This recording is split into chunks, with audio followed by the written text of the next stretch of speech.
A paz do Senhor, meus queridos irmãos. Antes de assistir ao vídeo que você escolheu, eu tenho um recado aqui para você.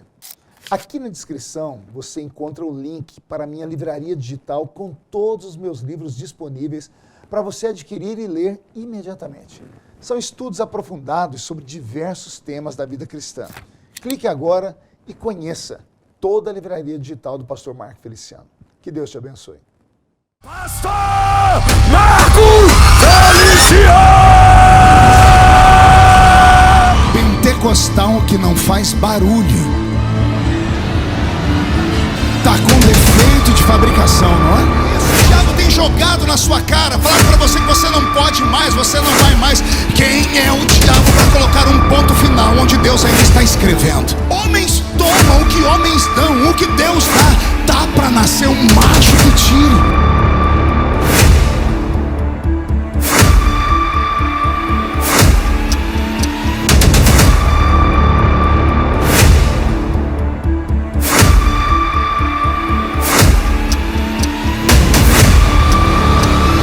Os Samalates e Tobias que falaram que essa festa acabou, morreu, eu te repreendo em nome do Senhor Jesus, porque se ninguém pode falar, eu posso, porque eu nasci nessa tribuna, eu nasci aqui, eu sou prova de que Deus pega o menino do mato e coloca entre os príncipes da terra. Sai da frente, Satanás, estamos em guerra.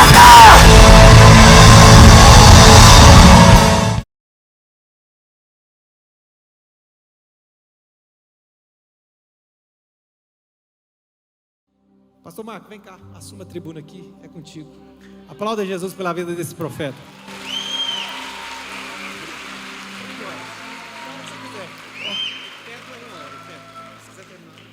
Perfeito.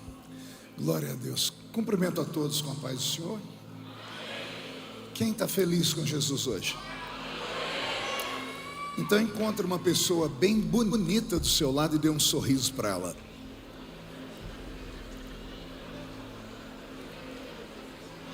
Ficou difícil aí? Tem gente que nem vira o pescoço, né? É uma alegria poder estar de volta aqui nessa linda igreja, nesse culto tão especial. E a Casa do Oleiro é conhecida no Brasil inteiro, né? A última vez que eu vim aqui, o pessoal disse: tem essa vigília em Goiânia? Eu disse: tem. E o pessoal quer vir fazer caravana para vir para cá. Eu disse: é só ligar para o pastor Henrique, deixar uma oferta no Pix e está tudo resolvido, né? Ele nem deu glória a Deus ali, perdeu a bênção. Então, pastor Henrique, muito obrigado pelo convite, pelo carinho. Eu quero abraçar o senhor aqui em nome de todos os parlamentares do Brasil, porque Vossa Excelência também tem um ministério parecido com o meu, só não é espinhoso como o meu, né? Porque nem tudo é perfeito na minha vida, na sua tudo é perfeito, né? Cumprimentar a pastora Priscila, ela está aí? Está assistindo cá. Pastora Priscila, um beijo no coração da senhora, viu?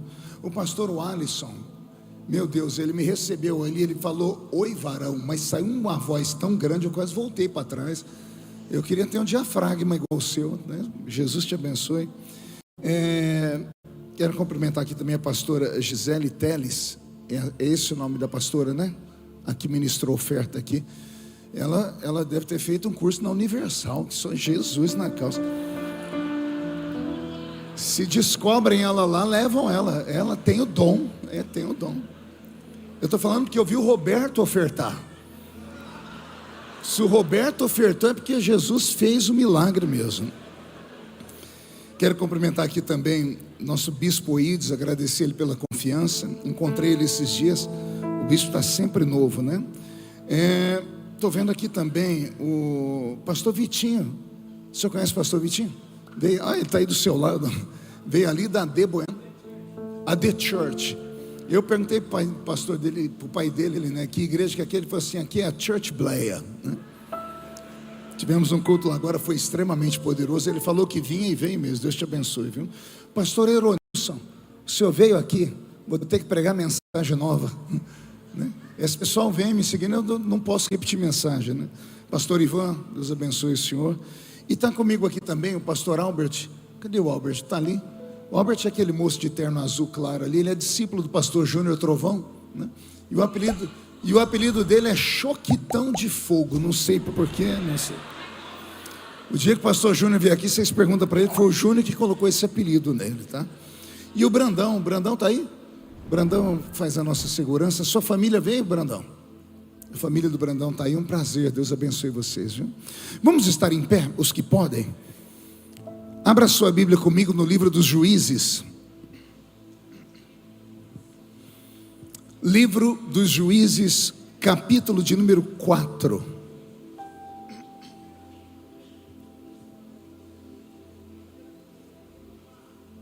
Alguém pode conseguir um copinho de água para mim, por favor? Um copo de água. Deus está aqui. Muito obrigado. Juízes, capítulo de número 4, a partir do verso 1. Quem encontrou, diga amém. Amém. Quem não encontrou, peça socorro. O negócio está bravo. Não achar Juízes, escola dominical neles. Juízes 4. Porém os filhos de Israel tornaram a fazer o que era mal aos olhos do Senhor, depois de falecer Eude. E entregou-os o Senhor na mão de Jabim, rei de Canaã, que reinava em Azor. E Sísera era o capitão do seu exército, o qual habitava em Harosete dos gentios. Então os filhos de Israel clamaram ao Senhor, porquanto ele tinha 900 carros de ferro, e por 20 anos oprimia violentamente os filhos de Israel. E Débora, mulher profetisa, mulher de Lapidote, julgava Israel naquele tempo. Ela sentava-se debaixo das palmeiras de Débora, entre Ramá e Betel, nas montanhas de Efraim, e os filhos de Israel subiam a ela a juízo. E mandou chamar a Baraque, filho de Abinoão, de Quedes de Naphtali, e disse-lhe: porventura o Senhor Deus de Israel não deu ordem dizendo: vai, atrai gente ao monte Tabor, e toma contigo 10.000 homens dos filhos de Naphtali e dos filhos de Zebulon? E atrairei a ti, para o ribeiro de Quizon, a Sísera, capitão do exército de Jabim, com seus carros e com a sua multidão, e eu o darei na sua mão. Amém, igreja? Feche a Bíblia, coloque no banco, na cadeira, e pegue na mão da pessoa mais perfumada do seu lado. Eu tentei bonito, não deu certo. Vamos ver se tem alguém perfumado aí. Agora aperte a mão da criatura com carinho, até ela falar aleluia. Pentecostal que não faz barulho, está com defeito de fabricação, né? Vamos orar. Senhor, mais uma vez entramos na sua presença. Mais uma vez clamamos pela sua misericórdia, imploramos pelo nosso milagre, e nós acreditamos, ó Deus, que o céu vai ficar bem baixinho aqui daqui a alguns minutos. Antes que eu comece a ministrar a sua palavra, eu lhe faço 2 pedidos. O primeiro é que o Senhor cerque esta igreja com a sua presença, e que num raio de 5 quilômetros, onde houver demônios alojados, eu dou a esses demônios segundos para sumirem daqui, porque se não sumirem, serão queimados pelo poder da sua glória que aqui será derramada. O segundo pedido é que o Senhor abra as comportas do céu sobre nós, mande anjos de fogo descerem aqui, que estes anjos desçam trazendo brasas de fogo nas mãos, comecem a esparramar estas brasas entre nós, e onde houver um crente cheio do Espírito Santo, pega ele nesta noite, Jesus, e mostra o caminho da verdadeira e poderosa adoração. Fala conosco, fica conosco, é o que eu te peço agora e sempre. E toda a igreja diz. Os que podem, tomem o seu assento, aplaudindo a Jesus, porque Ele é bom, porque Ele é maravilhoso. Eu só gostaria de pedir ao sonoplasta para me ajudar um pouquinho aqui no altar. Se me der um pouquinho mais de retorno aqui, um pouquinho de som, vai ganhar um beijo, tá bom? Pelo sorriso ele está carente. Final do culto, todo mundo dando um beijo, um abraço nele, tá? Valeu, filho, obrigado. Se ficar assim até o fim, nós somos amigos para sempre.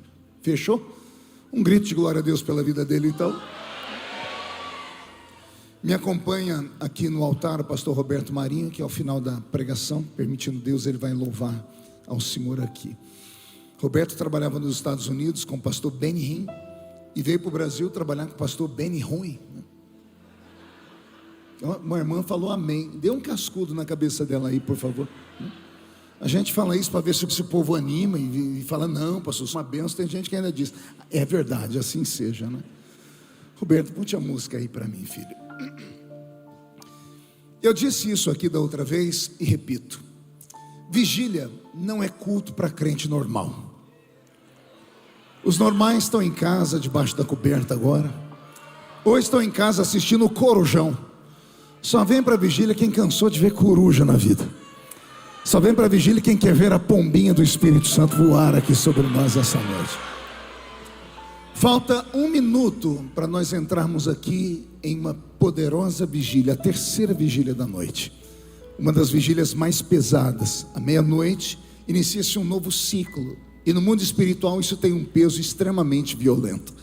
Demônios nesse exato momento começam a receber sacrifícios, quer seja em cachoeiras, em encruzilhadas, em cemitérios. E possivelmente alguém aqui seja alvo deles. Mas nessa noite não vai acontecer nada de mal com você. Por quê? Porque você buscou refúgio na casa do Senhor. E não importa como está a sua vida, o simples fato de você inventar, de sair da sua casa e vir sacrificar essas horas conosco, tem um peso diante do altar de Deus. Eu costumo dizer que vigília é culto de hora extra. E no Brasil, toda hora extra, o pagamento é dobrado. 3 entenderam, vou ter que desenhar. Se você está num culto de hora extra, a bênção para você é dobrada também. Amém? Então olhe para o seu irmão e diga: não roube a minha bênção. Eu preciso prestar atenção na palavra e vou sair daqui com o meu milagre nesta noite. Posso ouvir mais um grito daquele tamanho que só vocês sabem dar? Desde muito tempo, eu sempre falo nos podcasts que eu vou, dando entrevista, eu sempre falo assim, eu não sou... As pessoas acabam colocando rótulos em pregadores. Esse é um grande pregador, esse é isso e aquilo. Não existe grande pregador. Existem pregadores com talentos diferenciados. Eu, inclusive, no começo do meu ministério, eu tinha trauma. Porque nos áureos anos de faculdade de teologia, eu ouvi da boca do meu professor do Velho Testamento que eu não prestava para ser pregador. Porque quando ele dava para nós uma missão de, em 5 minutos, fazermos a exegese de um texto, aplicando ali a hermenêutica, que é a interpretação da palavra, todos os meus companheiros iam e faziam direitinho como ele gostava. E como eu não tinha pulmão, como tinham os meus amigos, eu contava histórias. Eu pegava um texto da Bíblia e narrava história. Quando eu terminava, até o abençoado professor estava chorando. Mas ele, limpando as lágrimas, não dava o braço a torcer e dizia: Feliciano seria muito bom se ele fosse um roteirista de filme, se ele fosse um escritor, porque ele conta histórias. E ele dizia: púlpito de Assembleia de Deus não é lugar de contar historinhas, é lugar de se pregar a palavra. E eu ficava todo triste. Aí um dia, no meio do mato, orando, eu falei: Jesus, eu queria ser pregador, mas meu professor disse que eu não posso, porque eu sou um contador de histórias. Aí Jesus falou no coração: é ciúmes de você. E eu falei: mas por quê? O Senhor disse: porque quando eu passei por aí, eu só contava histórias.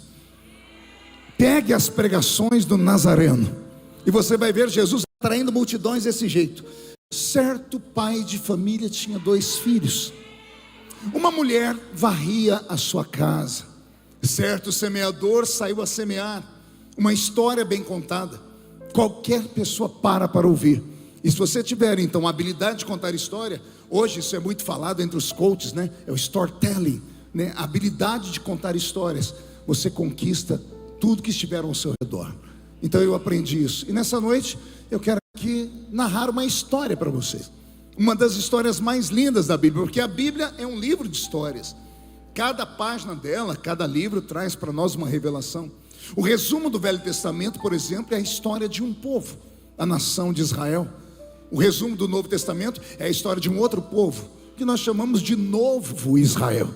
Porque João disse, Jesus veio para Israel, mas Israel não o recebeu. Mas a todos quanto receberam, deu-lhes o poder de serem feitos filhos de Deus. Então o Velho Testamento é a narrativa da história do povo hebreu, e o Novo a narrativa da história da igreja do Senhor Jesus. Por que temos o Velho Testamento? Ora, isso nós aprendemos muito em política ou em história. Quem não conhece história está fadado a repetir a mesma história. O Velho Testamento é a história de uma igreja, por assim dizer, que fracassou nos limiares da sua existência. Pastor, tinha uma igreja no Velho Testamento? Sim, tinha uma igreja no Velho Testamento. Embora não vamos encontrar a palavra igreja no Velho Testamento, porque a palavra igreja vem de um verbo grego, eclésia, ou eclesia, que significa chamados para fora. Ora, eu chamo aqueles que conhecem a Bíblia para se lembrar do que foi que Deus falou para Abraão dentro da sua tenda na Mesopotâmia antiga. Abraão, sai da sua parentela, sai do meio da sua tenda e vai para um lugar onde eu ainda vou te mostrar. Em Abraão temos o início da nação de Israel. Quando Deus diz para ele, sai para fora, no Novo Testamento o Senhor está dizendo, eclésia, chamados para fora. Então nós temos o protótipo de uma igreja no Velho Testamento. Infelizmente, a igreja do Velho Testamento, ela fracassou em todos os seus limites. Imagina Deus colocando na mão de um pastor chamado Moisés, quase 3 milhões de membros. E o Senhor deu a ele apenas uma missão, tirá-los do Egito e levá-los para Canaã. Tirar de onde? Levar para onde? Me lembro aqui agora de uma velha canção que a gente cantava na igreja quando era menino. Caminhando eu vou para Canaã, caminhando eu vou para Canaã, caminhando eu vou para Canaã. E aí? Oh, glória a Deus, para Canaã. O que a professora da escola das crianças, onde eu participei, estava ensinando? O poeta escreveu essa música olhando para Israel, porque nós somos um reflexo do povo de Israel, que saiu do Egito e foi para Canaã. Só que entre o Egito e Canaã havia um deserto. Diga comigo, deserto. Nós somos o novo Israel. Pergunte por quê? Saímos do Egito, deixamos o mundo. Nosso destino é o céu, Canaã. Só que nós não estamos mais no Egito e também não chegamos em Canaã. Estamos aonde? No deserto. E é aqui que o crente tem que aprender a ser crente de verdade. Não dá para querer um céu no deserto. O deserto é lugar de luta, mas é lugar de esperança. E deserto, para quem tem vocação divina, você acaba encontrando oásis no meio dele. Água brota do meio da rocha, sai do meio da areia. Pão quentinho vem parar na nossa mesa. Daqui a pouco Deus transforma o céu numa churrascaria e faz chover carne na mesa do povo. Deserto é lugar de aventura para quem tem esperança. Quem tem esperança aqui? Quem está no deserto ainda? O irmão que não falou nada, ou ele está no Egito, ou ele já chegou em Canaã, então morreu e esqueceu de deitar, está aí do seu lado, né? Mas é assim. Então a história do Velho Testamento é toda sobre o Israel que fracassou. E eu quero falar aqui de um dos momentos de fracasso deles. O livro dos Juízes é um dos livros mais intrigantes da Bíblia. Eu falava agora há pouco na De Bueno que Deus tirou Israel, tirou Abraão lá da terra de Ur dos Caldeus e fez dele uma poderosa nação que tinha um governo teocrático, ou seja, Deus criou um povo e ele era o governante do povo. Deus tirou o povo de Israel e deixou eles entrarem em Canaã. Mas ao entrarem em Canaã, eles fracassaram violentamente. Eles trocavam Deus por Baal, Astarote, Azera, os deuses antigos da Mesopotâmia antiga, e alguns que eles trouxeram do Egito escondidos, como Anubis, Íris e outros deuses mais. Quando tudo estava bem, esse povo, ao invés de agradecer a Deus por tudo, eles adoravam estátuas. Aí Deus vinha, pesava a mão sobre eles, incitava as nações vizinhas, os heveus, os heteus, os girgazeus, os zeus daquele mundo antigo, e oprimia a nação. A nação ficava oprimida, não quebravam os ídolos, escondiam os ídolos, e aí voltavam a chorar, e Deus, na sua misericórdia, os atendia. Então o Senhor dava livramento levantando juízes, levantando homens e mulheres que tinham habilidade fantástica. Deus os escolhia. Não está escrito na palavra qual era o critério que Deus usava para escolhê-los. O Senhor apenas olhava e dizia: esse será o meu representante, o meu porta-voz. Tem juízes na Bíblia que são extremamente conhecidos. Hollywood inclusive homenageou algum deles. Por exemplo, Sansão. Quem aqui nunca ouviu falar da história de Sansão? Aquele homem poderoso. O problema é que Hollywood retrata ele sempre parecendo um Arnold Schwarzenegger, né? Sempre com aquele peito desse tamanho, uma barriga igual no pastor Alisson aqui, ó, um tanquinho, né? Toda modulada, mais ou menos assim, né? Eles retratam um Sansão, porque todo mundo acreditava que a força de Sansão estava nos seus bíceps, mas a força dele não estava nos seus bíceps, estava numa unção especial que Deus derramou sobre ele. Aliás, quem conhece um pouco da Bíblia vai rir agora comigo.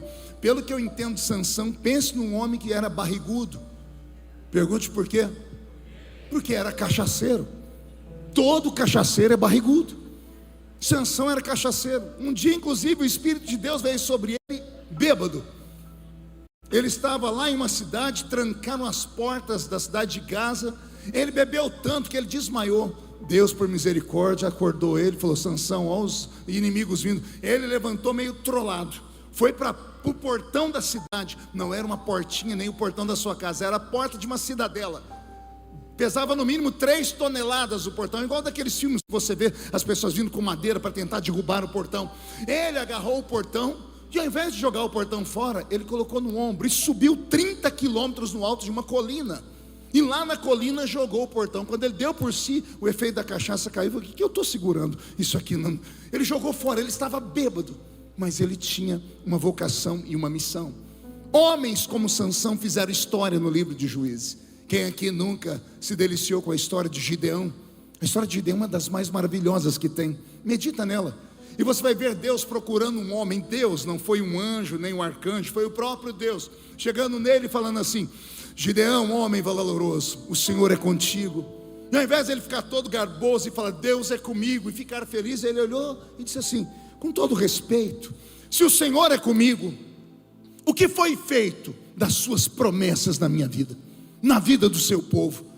Pense num homem que chamou Deus naquele momento de mentiroso, porque é o próprio Deus, o anjo do Senhor, Deus em forma teofânica, em forma de anjo, dizendo assim: o Senhor é contigo. E ao invés de ele agradecer, ele falou assim: se o Senhor é comigo, porque eu estou lascado desse jeito, porque eu estou aqui malhando trigo no lagar, no lugar de fazer vinho, porque a minha família está passando fome. Se eu fosse Deus, eu fulminava ele na hora.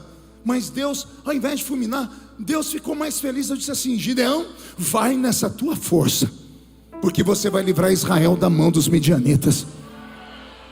Sabe que eu aprendo com a história de Gideão? Que Deus já devia ter batido em outras portas, mas quando ele falava que era com a pessoa, eu sabia, minha oração subiu, meu jejum funcionou. E Deus não queria ninguém assim, Deus queria alguém que tivesse coragem de enfrentá-lo. Gideão enfrentou o próprio Deus, dentro dos seus direitos. Se o Senhor é comigo, o que foi feito das suas promessas? Aí Deus falou: é desse jeito que eu procuro um homem que tem coragem de brigar comigo na calada de uma madrugada, nem que seja para sair aleijado numa vigília, mas sai com o nome trocado. Só entende o que eu falei quem conhece a Bíblia Sagrada aí. Entendeu? Deus ama gente valente. Diga comigo, glória a Deus por isso. Temos outras histórias. Tem uma história de um juiz na Bíblia, Henrique, que eu dou risada. O juiz que a minha profetisa aqui, que eu vou pregar daqui a pouco, vai substituir. Ele chama Eude. Diga comigo, Eude. Fale para o seu irmão, leia a história dele, você vai rir também. A Bíblia diz que Eude foi falar com um rei que oprimia o povo de Israel. E ele chegou na sala do rei e disse: tem uma palavra da parte de Deus para ti, ó rei. E o rei diz: fala. Ele diz: só posso falar no seu ouvido, ninguém pode ouvir. O rei mandou todos os soldados sair de dentro da sala real. A Bíblia diz que o rei era muito gordo. A Bíblia diz que Eude chegou no ouvido dele e disse: esta é a palavra do Senhor para ti. Ele catou uma espada de 2 fios e fincou na barriga do rei. A Bíblia diz que a mão dele foi para dentro da barriga do rei. Pensa num rei gordo, coube toda a espada e atravessou a barriga dele. E ele saltou a janela e foi embora. Os soldados estavam do lado de fora. Agora vem a parte engraçada. Um soldado olhou para o outro: o rei está demorando a sair. O outro disse: o rei está aliviando o seu ventre nas recâmaras do seu quarto. Preciso traduzir isso ou não? Sim ou não? O outro está dizendo assim: o rei teve uma diarreia. Deve estar lá, porque o rei comia muito. Então tem histórias assim dentro do livro de Juízes. Leia e você vai ver que tempo interessante de quedas e de levantes. Mas nessa noite eu quero que vocês meditem comigo na história de uma juíza chamada Débora. Fale comigo, Débora. Mais uma vez, Débora. Esta é a abelha de Deus, porque a palavra Débora significa abelha. Quem já assistiu aqueles filmes da Record deve sempre entender, quando você assistir um filme bíblico criado por uma TV, principalmente por um brasileiro, saiba que eles vão usar ali de interpretação própria, e muitas vezes usando aquilo que eles chamam de licença poética. O que é uma licença poética? É uma interpretação pessoal, então não é fidedigna. Por que eu digo isso? Porque quem assistiu o filme da Record viu uma Débora bonita, esbelta, parecendo uma modelo, parecendo Gisele Bündchen. Esta é a profetisa de Israel. Mas quem conhece a Bíblia vai se lembrar que o próprio texto, na boca de Débora, ela vai dizer assim: eu sou Débora, mãe de Israel. A palavra mãe de Israel não podia ser usada para uma garota, nem para uma mulher solteira. Ela era uma anciã. A tradição diz que ela tinha 90 anos de idade. Esta é a mulher. E Débora tinha uma congregação. Ela era pastora na congregação das palmeiras. Ela profetizava debaixo de uma palmeira. As pessoas saíam de todos os lados para ir falar com ela. E a Bíblia Sagrada conta para nós a história que um dia Débora, sentada debaixo das palmeiras, recebeu a visitação do Espírito do Senhor. E o Espírito do Senhor disse a ela: chame Baraque. Diga comigo, Baraque. Mais uma vez, Baraque. Baraque, o nome dele significa raio, brilho, relâmpago ou trovão. Esse é o significado da palavra Baraque. Por que esse nome? Porque ele era um capitão, era um estrategista. E Baraque criou algo tão interessante que Israel nunca antes tinha experimentado. Israel entrou na terra e depois de cair e levantar, sendo cercada por todos os povos sempre, eles sempre sofriam opressão. Baraque, e ele criou uma forma de proteger Israel que entrou para a história. Ele, andando pela terra, encontrou no alto de uma montanha, no meio de uma cordilheira, bem no alto, um lugar ermo, onde cabia toda a patota que o seguia e boa parte da nação de Israel. Então Baraque convidou o povo para deixar aqui os vales e subir para o alto da montanha. E lá no alto da montanha eles colocaram as suas tendas, e lá não havia como o inimigo ir e oprimi-los. Ninguém nunca havia pensado nisso. Por isso Baraque foi aplaudido, chamado de herói. Ele impediu que durante 20 anos Israel tivesse uma pessoa morta, uma mulher violentada, uma criança assassinada pelos inimigos. Por quê? Porque ele encontrou o esconderijo, abre aspas, perfeito, fecha aspas. Só havia um problema, pergunte qual. Havia um rei que propôs no coração dele destruir a nação. O nome dele era Jabim. E a Bíblia Sagrada fez questão de contar para nós a história que Jabim tinha um arsenal de guerra que nenhum outro rei da história tinha. Ele tinha 900 carros de ferro. Diga comigo, 900 carros de ferro. Carros puxados por 2 cavalos. Não eram carros como que você pensa, nem carruagens. Eram carros mais ou menos como aquele que tem lá no filme do Gladiador. Aqueles carros que eram fechados na frente e abertos atrás, que vai um homem aqui em cima com um chicote, e aqui na frente 2 cavalos puxando. Eram carros desse jeito. Eram carros feitos de ferro, rodas de ferro, o carro todo de ferro. Porque era pesado, precisava de 2 cavalos para puxar. Porque era de ferro. Os carros eram feitos de madeira, eram mais leves. E não era só o ferro, tinha que ir soldados em cima. Só que os carros de Jabim tinham 2 soldados. Um olhando para frente, segurando aqui as rédeas do cavalo, e o outro olhando para trás, amarrado no da frente, de costa, um para o outro. O que ficava aqui olhando para trás, carregando numa mão um escudo e na outra mão uma espada. Vai memorizando essas coisas que eu estou te dizendo. Um soldado segurando as rédeas, porque era muito pesado, porque eram carros de ferro puxados por 2 cavalos, e o soldado que vinha atrás segurando uma espada e um escudo. 900 soldados com escudo e espada, e 900 soldados dirigindo o carro. Quem entendeu até aqui, diga eu entendi. Então são 1.800 cavalos, 1.800 soldados andando em cima de carros puxados por 2 rodas cada um deles. Então, imagine, 1.800 rodas de carros de ferro rodando, 1.800 soldados em cima deles. E quando eles rodeavam aquela montanha, Israel estava lá em cima, no alto das cordilheiras, esses carros rodeavam, e os soldados que estavam de costa batiam a espada no escudo. Não só batiam, ao mesmo tempo, os 1.800 soldados gritavam, um grito ensurdecedor, mais o barulho de 1.800 rodas passando em cima de pedras, quebrando pedras, mais o trote dos cavalos. Imagine o trote, cada cavalo com 4 patas, 4 vezes 1.800, 7.200 cascos de cavalos batendo no chão. Estou desenhando para você imaginar a cena e o barulho. 7.200 cascos de cavalo troteando no chão, 1.800 rodas de ferro passando em cima de pedras, 900 espadas batendo em 900 escudos, e 1.800 homens gritando ao mesmo tempo. Tudo isso aqui embaixo no pé da montanha. Pense no efeito da natureza, o vento levando esse barulho lá para cima. Eu não sei se alguém aqui mora em prédios, e se próximo da sua casa ou longe, numa distância, tem uma boate ou tem um show, alguma coisa. Quem está do lado não escuta o barulho, mas quem mora longe, no alto do prédio, escuta como se o barulho estivesse dentro de casa. É o efeito da natureza. O vento pega o som, leva e potencializa esse. Lá em cima do alto tem Israel, que está protegido da morte. Está protegido porque os soldados de Jabim não conseguem subir. Ninguém vai subir a montanha, porque quem está na montanha tem visão melhor e vai jogar flechas aqui para baixo. Então, esse meu amigo Baraque, o trovão, esse homem da vitória, esse herói de Israel, ele conseguiu inibir que Israel pudesse morrer. Em compensação, por 20 anos, que foi o período que Jabim lutou contra eles, ninguém treinou para a guerra. A geração que nasceu lá em cima não sabia usar espadas. Por quê? Porque não precisava usar espadas, não tinha que ter aula de guerra, não sabiam estrategistas de guerra, porque disseram: estamos num lugar onde ninguém nos toca, estamos extremamente protegidos. Então Jabim, o que fazia? Uma vez por semana, a cada 15 dias, ele levava todos esses 900 carros. E lá embaixo, quando eles começavam a gritaria, lá de cima a montanha tremia, as pessoas quase tinham um infarto, os velhos choravam, as crianças choravam. E Baraque, daí a voz do trovão, saia gritando: se acalme Israel, o inimigo late, mas não morde, o inimigo faz barulho, amedronta, mas não pode subir aqui. Aqui estamos protegidos. Aí alguém sai dizendo: está vendo, estamos num lugar bom.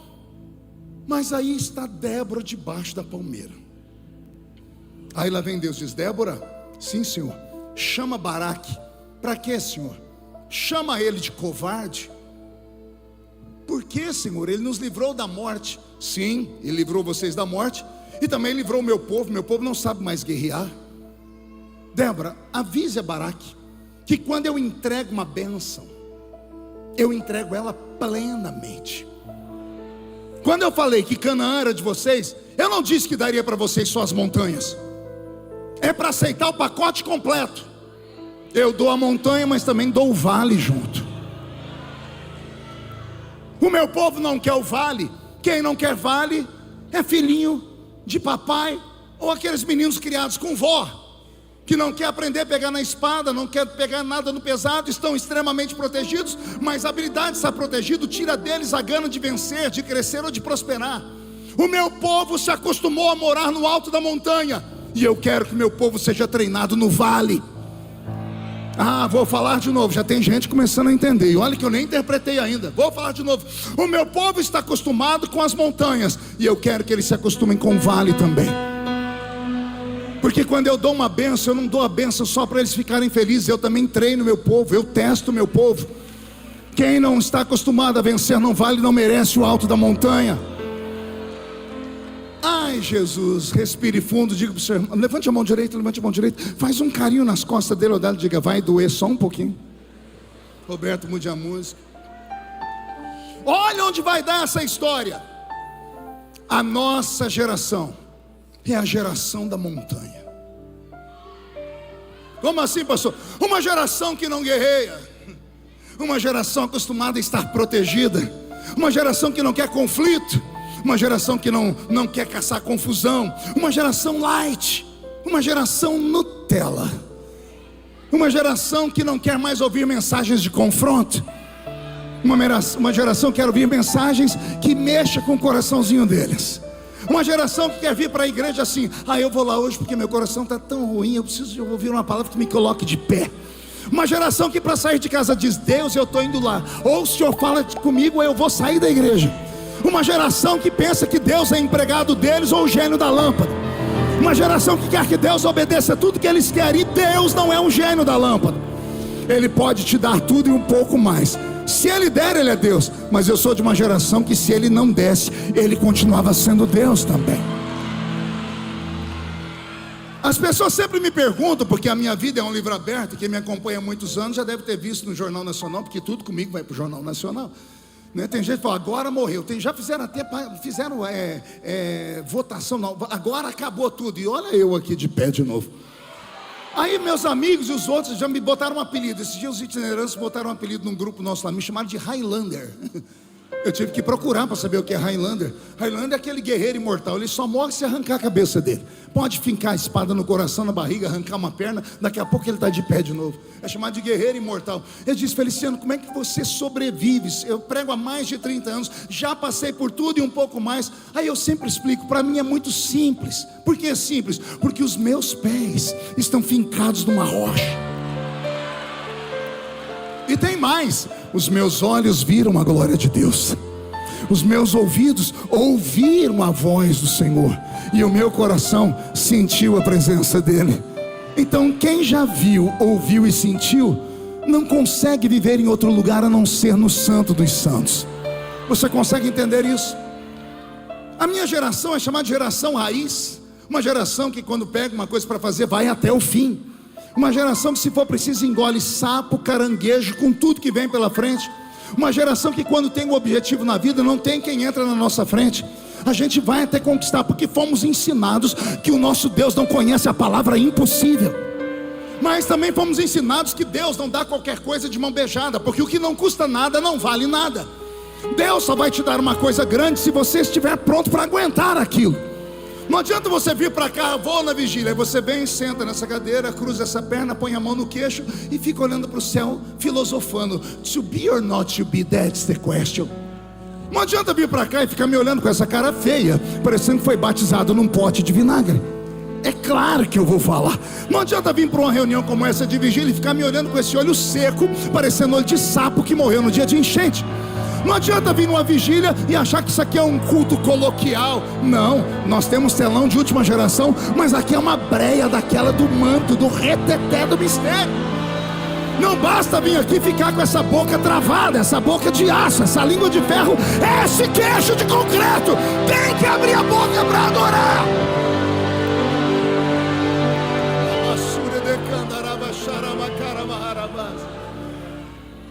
A geração da montanha é muito soft, é muito light. A geração da montanha gosta de ouvir pregações curtinhas. Ai meu Deus, posso falar? Dia desse eu participei de um debate. Você sabia que alguns seminários do Brasil, seminários evangélicos, estão reformulando a forma de treinar pastores e pregadores? Estão treinando pregadores para pregar 20 minutos apenas. Pergunte por quê? A tal da geração milênio. A geração Z já está indo embora. Era a geração da paciência. A geração milênio não tem paciência para nada. É a geração do TikTok. 30 segundos. Passou disso, não tem paciência para nada. Aí eles vêm para o culto, colocam essa desgraça desse chiclete na boca e fica jogando aqui dentro. Não, pastor, eu já chorei aqui hoje. Chorou escutando a música Belaroba. Você chora em casa escutando Gustavo Lima. Eu amo falar isso aqui. Uma senhora, depois de assistir o filme do Titanic por 1000 vezes, quando vai assistir a 11ª, o Leonardo DiCaprio vai afundando nas águas do Pacífico, dizendo: adeus, Rose. Aquela boquinha azul, a senhora chora até hoje. Eu nunca entendi por que ele não subiu naquela tábua. Cabe ele, a Rose, o cachorro da Rose, o pai e a mãe da Rose. Mas isso é uma outra história para um outro dia, né? Eu não estou falando de alma, eu estou falando de espírito. Vou repetir: alma, espírito. A nossa geração moderna nem sabe o que é alma, nem o que é espírito. A alma é o palco das nossas emoções. A alma tem a ver com o coração, e a Bíblia diz: enganoso é o coração do homem.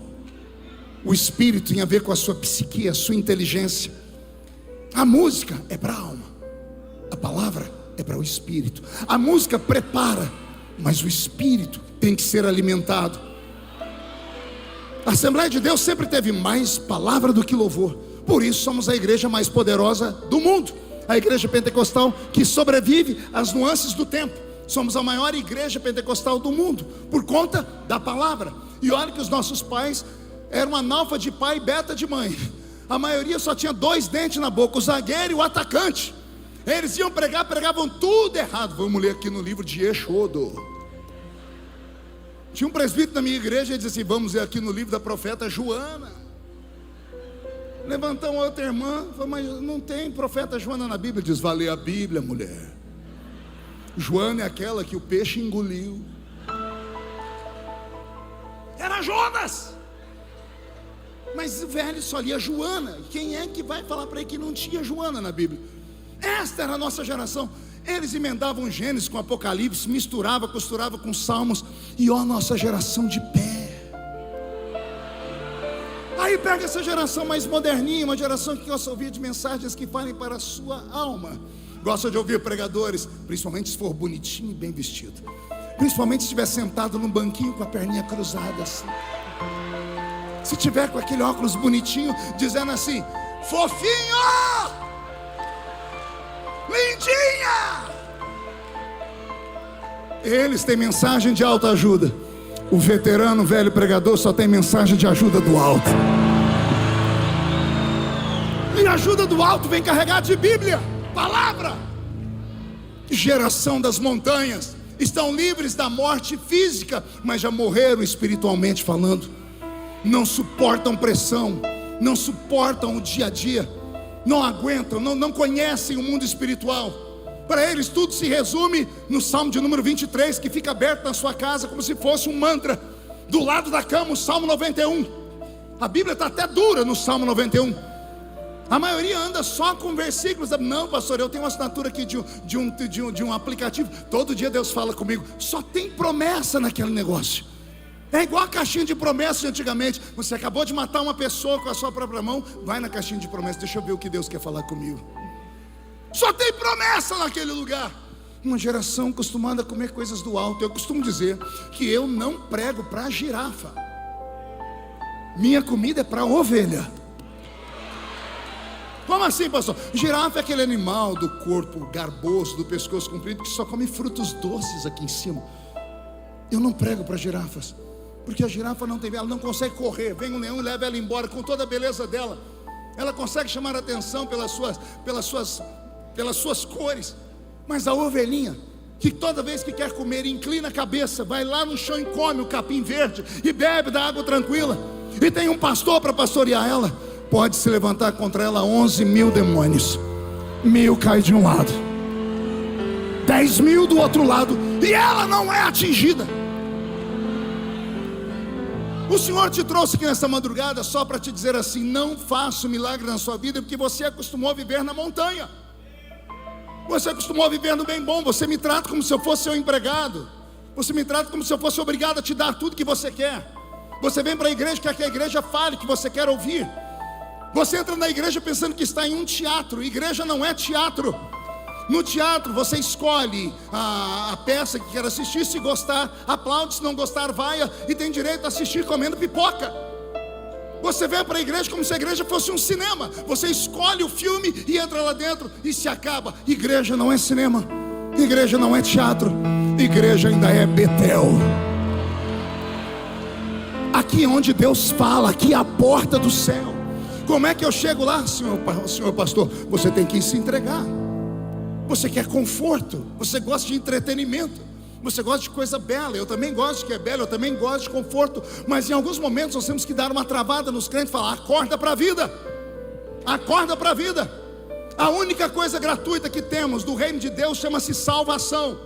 Ela veio do céu para nós de graça, porque Jesus pagou o preço. O que passar da salvação tem um preço a ser pago aqui na terra. Tem que pagar em oração, tem que pagar em jejum, tem que vir numa madrugada como essa e ficar aqui com a gente sofrendo, lutando contra o sono, não se entregando. Tem que entender o que você está fazendo. Eu não vim aqui hoje só para trazer uma palavrinha para vocês. Eu vim aqui ser profeta sobre a sua vida. Eu vim aqui dizer para você que essa falsa sensação de segurança, essa zona de conforto onde você está, vai te levar à falência. Sim, como assim, pastor? Sim, você deixou os marcos antigos. Você esqueceu de jejuar. Você jejuava quando estava desempregado. Você orava, subia um monte quando você não tinha nada. Aí Deus te deu tudo. Eu estou pregando aqui para médicos, para engenheiros, para doutores, advogados, para empresários. E o que faz um médico, um doutor, um empresário vir para um culto de vigília? É porque já tentou em tudo quanto é canto. A vigília é o último reduto. Aqui na vigília é onde você tem que se desnudar, tem que deixar de lado até a sua dignidade. Quem quer milagre tem que pular, gritar, rolar debaixo do banco, sair correndo. Tem que ouvir uma pregação como essa e falar: fala a Deus que eu estou precisando. Então vigília não é culto para crente moroso, é para guerreiros. E o Senhor te trouxe hoje aqui te dizendo só para te falar o seguinte: eu te dei a bênção completa. E a bênção completa, ela mistura vale com altura. Todo mundo quer a montanha, mas você só merece a montanha se vencer no vale. Ah, pastor, mas não dá para vencer o meu inimigo. Ele é único, ele tem 900 carros de ferro, ele tem 1.800 soldados, ele tem 7.200 cascos de cavalo, ele tem 900 espadas, 900 escudos. Eles gritam demais, a montanha treme. Como é que eu vou enfrentar um inimigo desse? Ei, você esqueceu que você não é uma nação normal. Você é povo do Senhor. O nosso maior soldado não é o melhor pregador, nem o melhor cantor. O nosso maior soldado é aquele que não dorme. Alguém se lembra do soldado que não dorme? Eis que o Senhor de Israel não tosquenejará. Eis que não dormirá o guarda de Israel. É Ele que é o nosso capitão, é Ele que é o nosso general. E o que eu faço, pastor? Chama Deus para a guerra. Pare de confiar na força do seu conhecimento, na força da sua habilidade. Pare de confiar na força do seu braço, na força das pessoas com quem você tem intimidade. Pare de confiar no seu QI, no quem te indica. Pare de confiar em homens e volte a confiar naquele que um dia se revelou para você, te tirou lá da sarjeta e te colocou aqui dentro em honra. Eu não estou pregando para o lixo de Goiânia, eu estou pregando para a nata da sociedade de Goiânia. E se você veio para esta festa e o Senhor está fazendo doer um pouquinho aí, é porque Ele te ama muito. Porque a Bíblia diz que Deus bate a açoita só quem Ele ama.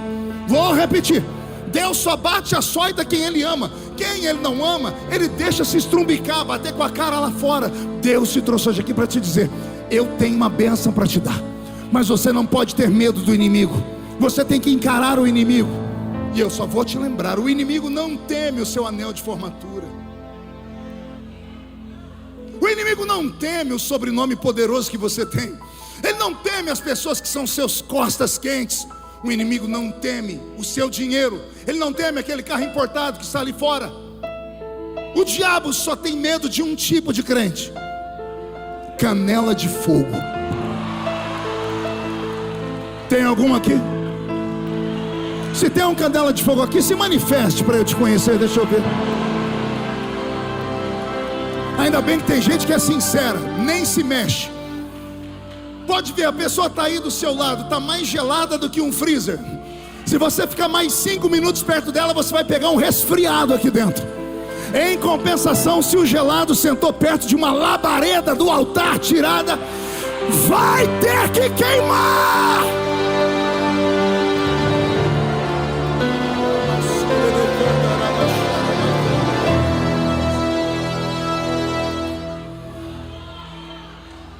Pastor Henrique, o herói de Israel era um homem cujo nome era relâmpago, brilho, trovão. Era um homem forte, parrudo, general de guerra. Ele criou uma estratégia que o povo não morreu. Esse homem tinha que ser feito uma estátua para ele. Todo mundo amava ele. A gente tem medo, a gente treme, quase tem um infarto quando o diabinho passa lá embaixo. Mas aqui estamos protegidos. Aí o Senhor olha lá de cima e diz: Israel, eu não te dei só as montanhas. Isso aí vai limitar o crescimento de vocês. Vocês vão começar a fazer algumas coisas que eu não vou gostar. Vão começar a parar de ter filhos, porque não vai caber muita gente aí. Eu dei para vocês a terra, mas vocês só querem as montanhas. E o líder de vocês, o trovão, o relâmpago, o herói, o juiz, não percebeu Então olha o que eu faço. Deus procura uma mulher de 90 anos. Cadê a mulherada daqui? Agora é para as senhoras, vamos ver se vocês me ajudam aqui. Quando um homem forte e poderoso não age, Deus levanta aquilo que ninguém acredita. Num tempo de machismo, olha Deus levantando uma heroína, uma velha de 90 anos. Ela não foi até Baraque, ela mandou Baraque vir até ela. Não é que Baraque veio? Imagina a notícia chegando: Baraque, Débora, a profetisa das palmeiras, está te chamando. Ele dizendo: o que será que ela quer comigo? Será que ela fez uma meia tricotada para mim? Será que ela fez um bolo de fubá? Porque velhinho faz isso. A gente gosta dos bolos da avó, da blusa tricotada da avó. Quando ele chega lá perto: pois não, anciã. Ela diz: assim diz o Senhor, covarde. Pensa num homem perdendo o fôlego. Eu covarde porque o Senhor deu a terra inteira. O Senhor deu os vales e deu os montes. Se Ele deu os vales, é porque tem um propósito de treinar o seu povo. E por sua culpa Israel não sabe mais guerrear. Vou falar. Por causa desses pregadores mais moderninhos aí, as pessoas só querem bênção e não acreditam mais em lutas. Eu ouvi um desses pregadores, o Roberto que me mandou essas porcarias. Eu não tenho tempo para ouvir, mas ele fica mandando: pai, olha aí, olha aí. Estava lá um pregador dizendo: você precisa perdoar Deus.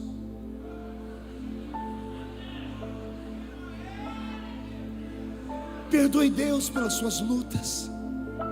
Perdoar Deus? Ah, filho do cão com a pombagira. Olha só, eu não consigo compreender isso. Ensinando, vou falar uma coisa: esse tipo de pregação de autoajuda, ela é pior do que uma obra de feitiçaria. É pior do que uma obra de feitiçaria, porque a obra de feitiçaria ninguém se engana, você sabe que é o inimigo. Pior é a mensagem que te deixa amortecido. Está escrito lá no livro do profeta Ezequiel, no capítulo 33, verso 3, por aí. Olha o Senhor dizendo: se eu falar para o atalaia e mostrar que a espada vem, e ele não tocar a trombeta, avisando o povo que a espada vem, o povo morrerá, mas eu requererei da mão do atalaia o sangue dessas vidas. Não tem pacto com o diabo. Não podemos querer só bênçãos. Isso aqui não é mágica. Isso aqui é um culto de adoração. Deus pode fazer infinitamente mais do que eles te falam, mas Deus não fará se você primeiro não agir. Deus não age, Ele reage. Pegou aí ou não? Como assim, pastor? Primeiro tem que vir uma ação sua, por causa do livre-arbítrio. Deus está te vendo sofrer, Ele quer te livrar, mas Ele não pode te livrar. Não porque Ele não tenha poder para isso, por causa do seu caráter. Eu quero te livrar, filha, mas você não está fazendo por onde? Eu quero te entregar o milagre, mas você não está fazendo por onde? Você vem para o culto, pula, grita, gosta de tudo, mas sai daqui, carrega consigo seus pecadinhos de estimação. Você não abre mão deles por nada. Você não tira a cara dessa porcaria de filme pornográfico. Você tem dentro do seu aparelho de celular algo pior do que a televisão. Os nossos pais não deixavam a gente ver televisão, pois o diabo criou uma coisa pior do que televisão. E a pessoa assiste no quarto dela, trancado no banheiro dela. Sabe Deus que você tem visto? Aí você fala: Deus me abandonou. Deus diz: eu te abandonei? Você me abandonou. Você não paga mais o preço. Você não jejua mais. Você não ora mais. E você vem botar a culpa em mim? Você só quer, mais baixo, Roberto, você só quer a montanha. Você só quer os prazeres, você só quer a bênção. Tem que aceitar o pacote completo. Eu amo falar isso, e depois sou criticado demais, mas não estou nem aí. Você viu que na ausência das pessoas quererem, porque tem preconceito com o movimento pentecostal, criaram os neopentecostais. Aí eu amo falar isso. Quem é o pentecostal? Raiz, é o povo do manto. É o povo daquela adoração extravagante. É aquele crente quando recebe o Espírito Santo, alguém diz: recebeu, foi o espírito do Bruce Lee.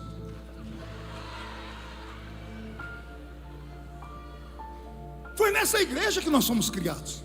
E nós aprendemos isso com quem? Pergunte com quem, pastor? Os fundadores da nossa igreja, Daniel Berg e Gunnar Wingre. Você é assembleiano? Cadê os assembleianos aqui? Levante a mão para ver. Pergunte para o seu irmão: você já leu um livro de Daniel Berg e Gunnar Wingre, ou a história deles? Não leu? Como é que você é assembleiano e nunca leu nada sobre a história de quem fundou a nossa igreja? Leia Diário de um Pioneiro, marque aí, escreva e depois procure, baixe na internet, editado pela CPAD. Diário de um Pioneiro, alguém que narra a história de Gunnar Wingre. Você vai se apavorar. Lá pela página 74, Gunnar Wingre disse: eu estava em Belém, onde a igreja Assembleia de Deus nasceu. Eu estava em um culto, e o culto foi poderoso, e o Senhor me deu uma revelação. Só que eu não conseguia chegar até o homem. Então eu estendi a mão para ele, e o homem flutuou no ar. Nem glória a Deus subiu agora, viu? Teve uma irmã ali atrás que fez assim, ó. É místico demais, né? Como assim, pastor? Flutuou, está escrito. A CPAD não edita nenhum tipo de heresia. Tem lá a seção apologética. Então está lá, flutuou no ar. Aí eu comprei a edição mais moderna, fiquei frustrado. Pergunte por quê? Tiraram o flutuar, mas deixaram assim: eu estendi a mão e ele foi erguido bem alto do chão. É a mesma coisa, só que flutuar é místico demais, né? Flutuar é meio zen. A nossa geração não conhece o que é o poder pleno de Deus. A nossa igreja não cresceu por causa de pessoas importantes. Ela cresceu por causa de sinais, prodígios e maravilhas. Mas os sinais, os prodígios e as maravilhas não aconteciam com pessoas que tinham uma vida dupla. Dentro da igreja, esse santo que está aí do seu lado, tem uns aqui que eu estou confundindo eles com aqueles anjinhos barrocos. Tem uns que estão assim o culto inteiro. Só falta uma auréola e eles fazerem assim.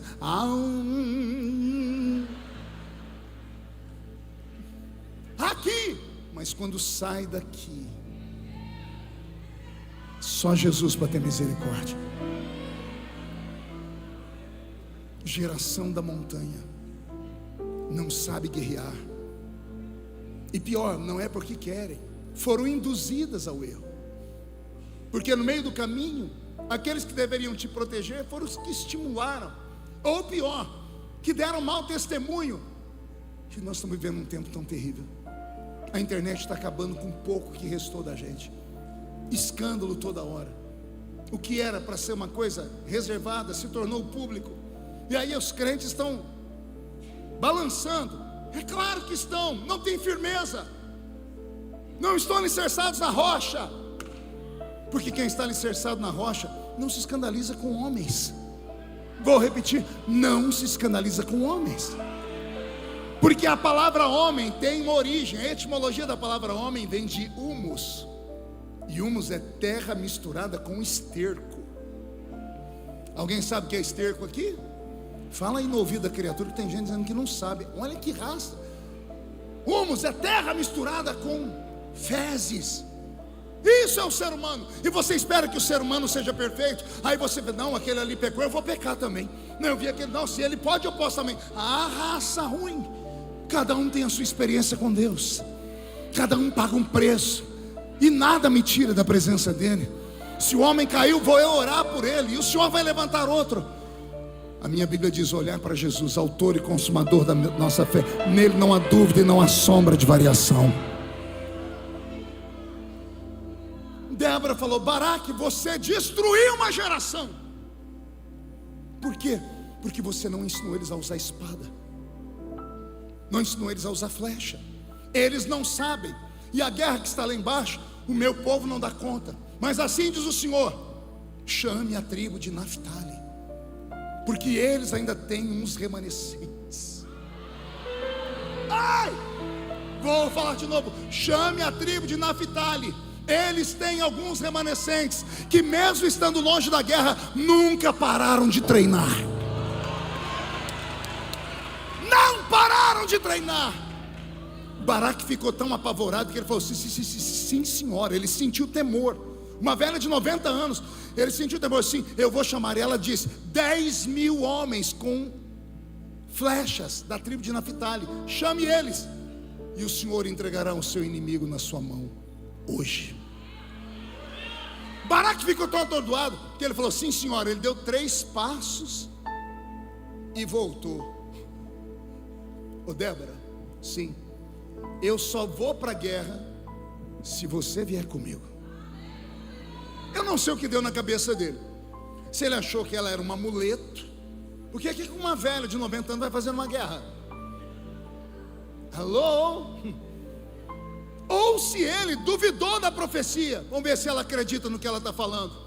A velha se levantou, deve ter pedido ajuda para alguém, me ajude aqui. Ela levantou e disse: pois eu vou com você para a guerra, mas assim diz o Senhor: a glória que era para ser sua, a honra que era para ser sua, eu retiro de ti e entrego para uma mulher. Cadê as mulheres?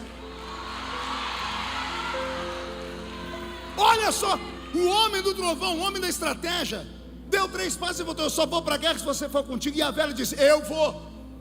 Porque ela ia. O Senhor disse que entregaria o inimigo na mão deles. Ela não tinha dúvida.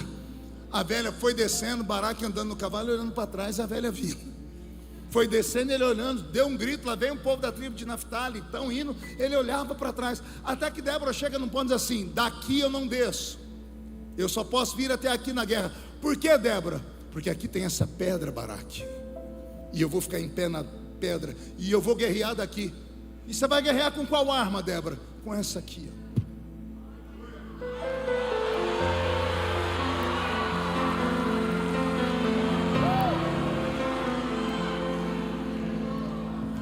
Eu vou com a minha guerra é na oração, Baraque. Cada um tem uma arma. A sua é a palavra, a dela é a oração, o do outro é o louvor, o dele é um instrumento. Somamos as nossas armas e vamos para a guerra. Não podemos parar nem titubear. Débora ficou num ponto estratégico. Quem lá de baixo tentasse atacá-la não atingia. Baraque foi descendo, 10.000 soldados, e Jabim lá embaixo com os 900 carros, os 1.800 cavalos, os 1.800 soldados, as 900 espadas batendo os 900 escudos, aquela gritaria toda. E Baraque olhando Débora: e agora, Débora, fique num ponto onde você enxergue os seus inimigos. Já estou vendo. E agora? Agora, Baraque, assim diz o Senhor: antes que o primeiro soldado seu chegue lá embaixo, o Senhor enviará o seu soldado e entregará um milagre na sua mão. Eu imagino Baraque dizendo: mas os soldados estão comigo. E Débora dizendo: não, tem um outro invisível. Qual é? Você vai ver quando eu estender a mão. Os soldados estão aqui nos flancos, hein? Todo mundo com a flecha, mirando todos. Era muito fácil, 10.000 contra 1.800, vai matar eles com facilidade. Mas olha Deus querendo a glória para ele. Aí Débora levanta a mão. Aí você vai ler isso no capítulo 5, o cântico de Débora. Débora fez uma oração: Senhor, mostra para ele quem é o soldado. A Bíblia diz que o céu fechou e começou a chover. Chuva. Ah, pastor, e daí chuva? Chuva. Chuva num terreno que por 20 anos rodas de ferro com cavalos foram passando e triturando pedras. Pedras que viraram pó. Pó. Aí Deus manda a chuva. A chuva vai batendo na terra, no pó, e o pó vai virando lama, e a lama vai virando barro. Um carro de madeira fugiria dali com facilidade, mas um de ferro. As rodas começaram a afundar. Afundou uma roda, atolou o carro de ferro. O soldado que está amarrado no outro diz: vai, não tem jeito, a roda encravou, o que eu faço? Tem que desamarrar para descer lá e tirar a roda. Antes que desse tempo de desamarrar, a outra roda afundou também. Os cavalos desesperados começaram a bater as patas no chão, começaram a afundar no barro.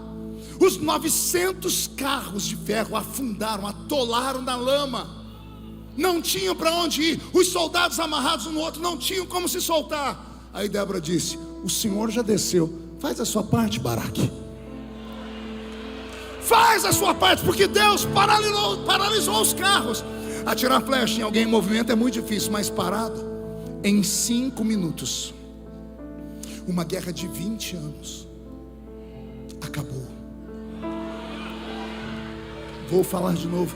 Em 5 minutos, uma guerra impossível contra um inimigo extremamente violento acabou, porque Deus levantou um povo dizendo assim: eu entreguei a montanha, mas você tem que aceitar o vale junto. Se você não pode guerrear no vale, eu guerrei por você, mas vai para a guerra, enfrenta de cabeça erguida, não se entregue, não adoeça no caminho. A vida do crente é feita de lutas e provações. Quem não aceita luta e provação não pode dizer que é crente. Você não pode dizer que conhece Deus se você nunca passou pelo vale e sobreviveu a ele.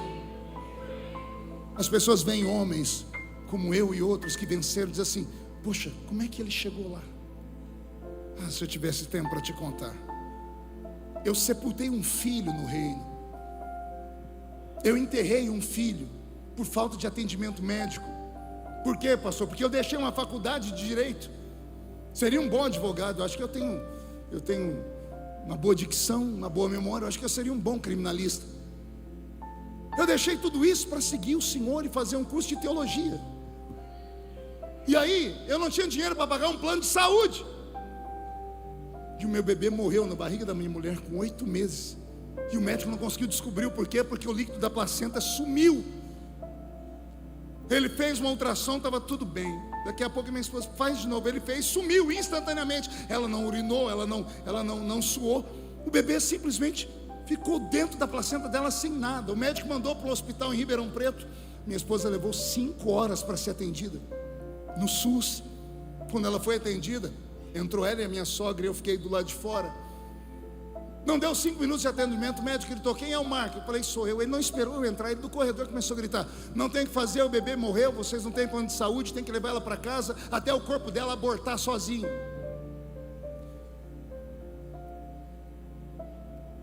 Deus não dá um ministério de glória sem antes testar você. As dores na vida de um crente não são para destruí-lo, são para construí-lo. Foi fácil? Foi horrível. Eu sou brincalhão, vocês já perceberam. Eu entrei com a minha esposa no nosso carro, um carro que eu pedi emprestado, a minha sogra atrás, e eu brincando com ela: meu amor, somos jovens, vamos ter muitos filhos ainda. E ela com a barriga desse tamanho, com as mãos aqui. Eu vi que ela não falava nada, ela estava chorando. Nós quase morremos na estrada, que ela uma hora soltou a mão da barriga, agarrou a minha mão e puxou o volante uma vez. Você é o pastor aqui. Você ora pelo filho dos outros e Deus faz o milagre. Ore pelo seu. Você acha que eu não orei? Eu parei o carro na pista. Eu botei a mão na barriga dela, as duas, e orei na rodovia em Anguera, entre Ribeirão Preto e Orlândia. Eu chorei, falei: Senhor, me escuta, dá o meu filho de volta. E sabe como o céu respondeu? Em silêncio.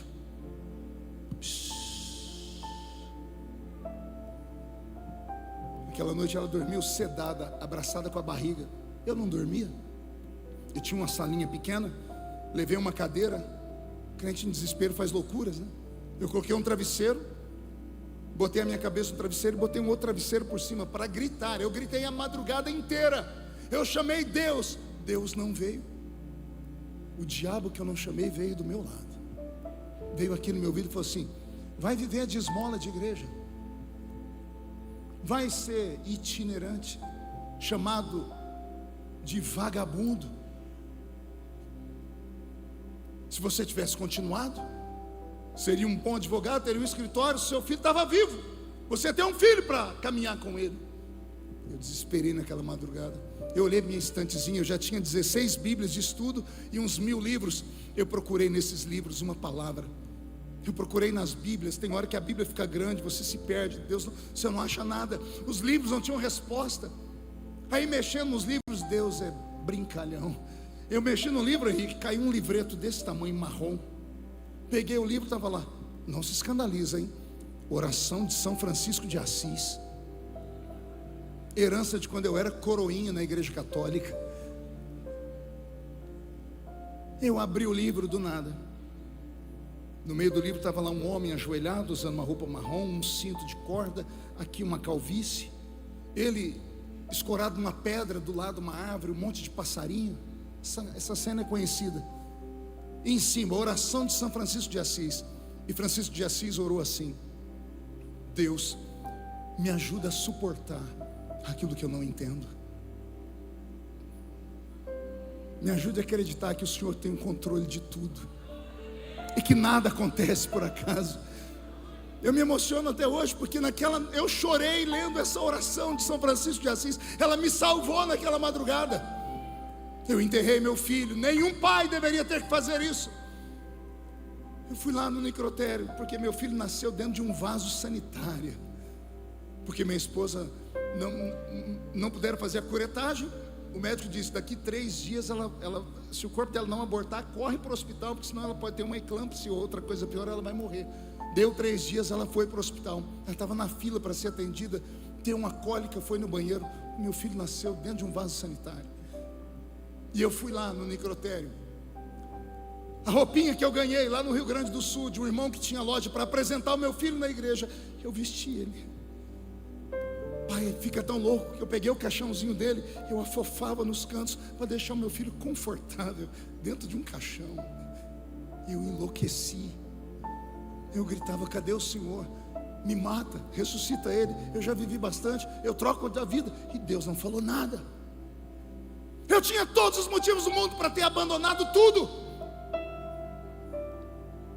mas Jesus levou meu filho e me deu um ministério de cura para a alma. Quem aqui já assistiu uma pregação minha e chorou? Deixa-me ver. Eu não estava lá, mas o Senhor te confortou. Eu semeei um filho no reino. Eu aprendi a caminhar nos vales. Eu aprendi a ter meu nome colocado na boca de cachorro, porque as pessoas acham que meu nome é osso para ficar na boca de cachorro. Eu aprendi a lidar com calúnia. As pessoas falam: como é que o senhor aguenta? Eu sei em quem eu tenho crido. Mas o senhor não vai se defender para o inimigo. Para um amigo não adianta falar, não preciso falar porque ele é meu amigo. Para o inimigo não adianta eu falar, porque ele sempre será meu inimigo.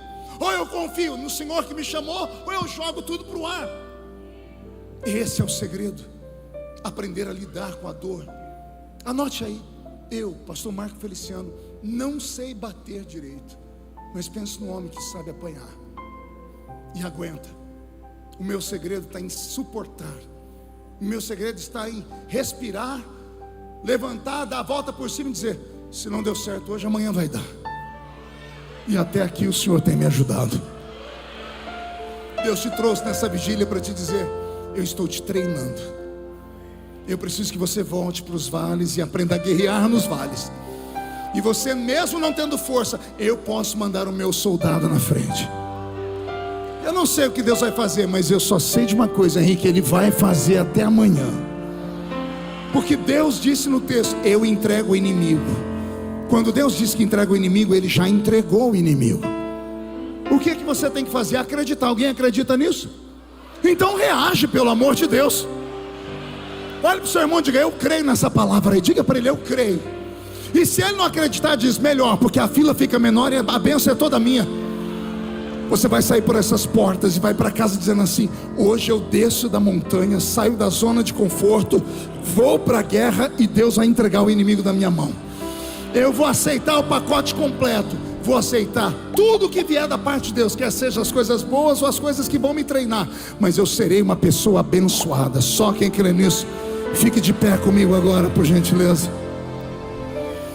Feche seus olhos e eu vou fazer um convite com autorização do pastor Henrique. Feche os olhos. Eu queria aqui na frente do altar só quem não está aguentando mais. O que, pastor? Você sabe. Eu quero aqui quem veio hoje dizendo assim: eu preciso. E eu vou sair da zona de conforto e vou entrar na guerra. Vou entrar no quarto de guerra. Começo amanhã, pastor, um jejum, uma campanha. Vou procurar os crentes doidos. Eu vou para a vitória. Tem coragem de vir aqui, ficar em pé aqui perto de mim? Isso, mas vem no mistério, vem chorando, vem gritando. Ah, pastor, mas o que é que vão falar de mim? Quem fala de você não paga suas contas. Não morreram na cruz do Calvário por você. Vão com você quando você tem dinheiro para ir para um restaurante. No vale é você e Deus. Estou sentindo Jesus aqui. Estou sentindo a presença dele aqui. Você poderia estar em qualquer lugar hoje, mas você resolveu estar na vigília da casa do oleiro. Venha. E quem não vai vir, feche os olhos e comece a orar comigo, porque Deus vai fazer uma obra aqui nessa madrugada. Eu poderia estar em qualquer outro lugar, mas tua glória me atraiu. Aleluia. Tua presença me atraiu. Tentei me esconder. Deus está te tirando da zona de conforto, de não viver, porque o que Ele tem na sua vida é muito grande. Tua glória me atraiu. Tua presença me atraiu. Eu poderia estar, cante, em qualquer outro lugar, mas tua glória me atraiu. Tua presença me atraiu. Tentei me esconder, por medo de não viver, mas tua glória me atraiu. Tua presença me atraiu. É que a sarça pelo fogo e não se consumiu, e a voz que saiu dela um dia me atraiu. E o meu coração queimou até que descobriu que um dia com tua glória vale mais que mil. É que a sarça pelo fogo e não se consumiu, e a voz que saiu dela um dia me atraiu. E o meu coração queimou que um dia com tua glória, um dia com tua glória vale mais que mil.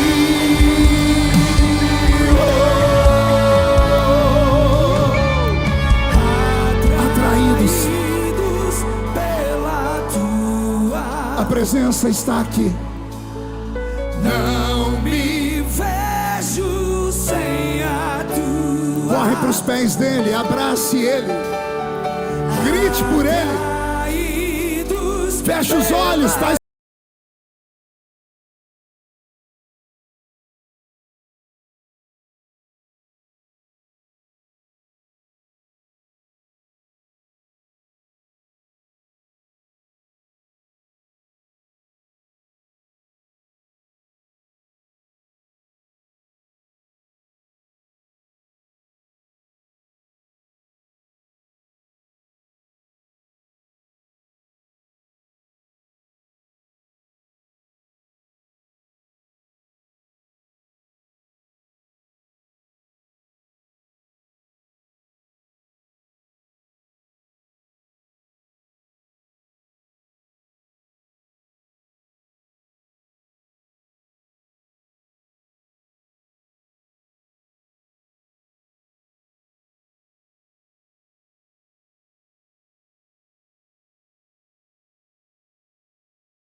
Senhor, onde houver alguém batizado com o Espírito Santo, coloque línguas nos lábios deles.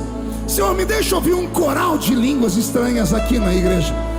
Estamos quebrando o arco, cortando a lança e queimando os carros no fogo. O céu de bronze, meu Pai, começa a se derreter. Eu escuto barulhos aqui em cima, anjos e demônios degladiando, e eu já sei de quem é a vitória, meu Pai. A vitória está em quem veio para a vigília nesta noite. Se há verdade nesta palavra, deixa esses crentes valentes aqui, Senhor. Enche esta casa com a sua presença, enche esse lugar com a sua glória. Transforme esta igreja num oceano. Deixa a gente navegar. Espírito, Espírito, que desce como fogo, vem como em Pentecostes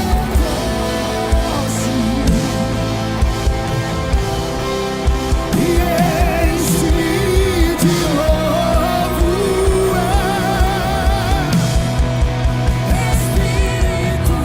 Navega, navega, entra nessa graça, derrama a sua alma, chora, grita, ora em línguas, seja tomado, vença esta batalha, recebe a espada, recebe a flecha, recebe o arco, a lança, e enche-me de novo.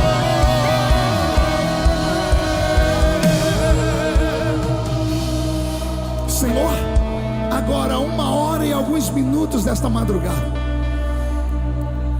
A grande maioria tem que trabalhar daqui a pouco, mas estamos guerreando aqui, Senhor.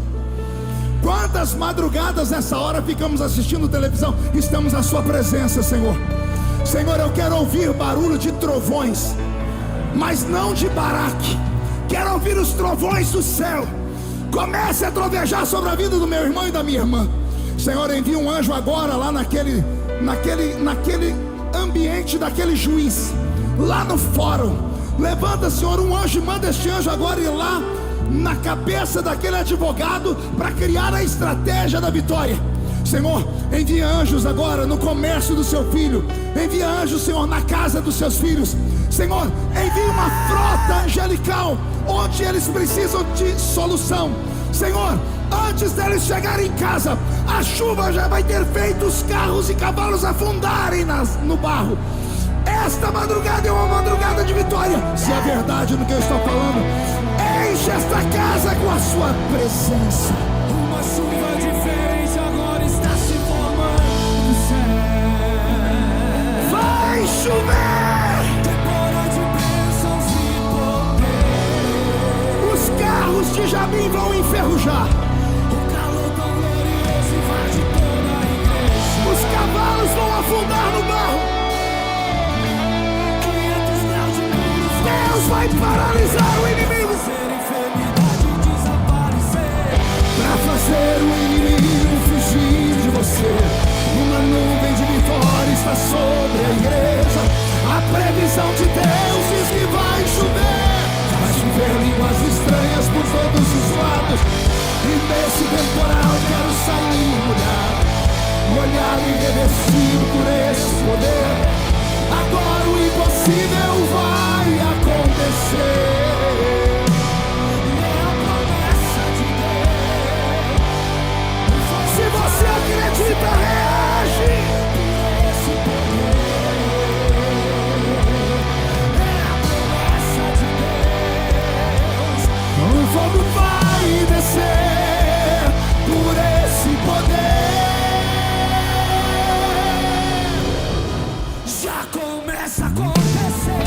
Debaixo dessa chuva eu posso contemplar. Aleluia, está aqui.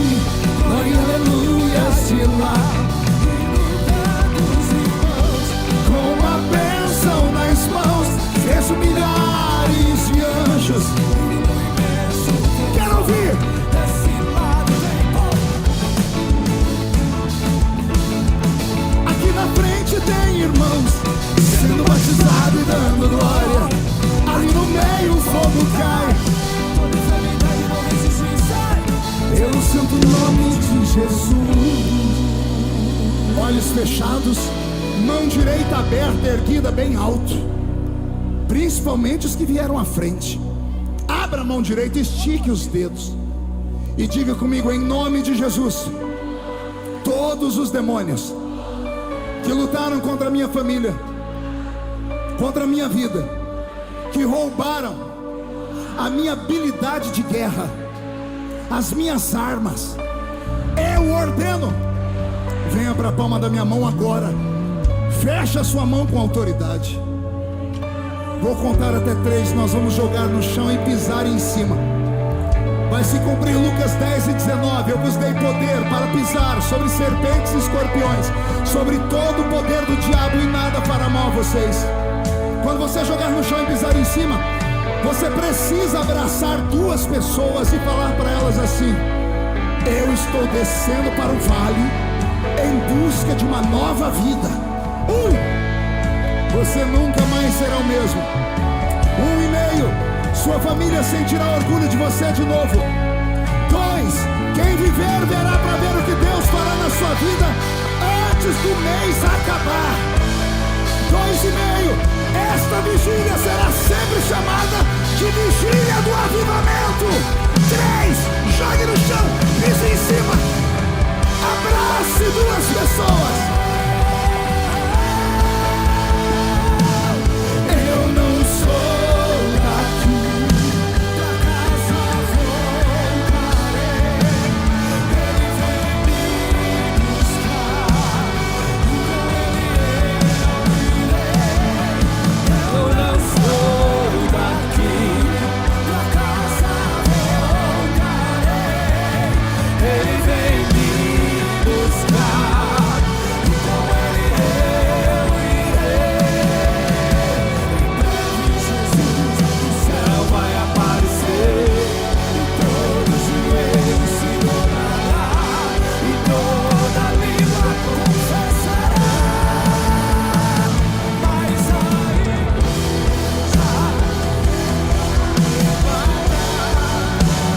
no piscar de olhos acontecerá. Mas aí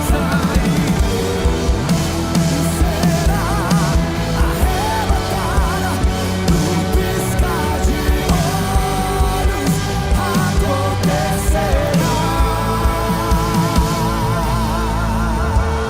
Ei, olha pra cá. Você vai embora pra tua casa e nenhum mal vai te acontecer. O anjo do Senhor vai te guardar até o portão da tua casa. E você vai viver o melhor dia da tua vida. Começa amanhã, quarta-feira. Eu te espero na melhor vigília do Brasil.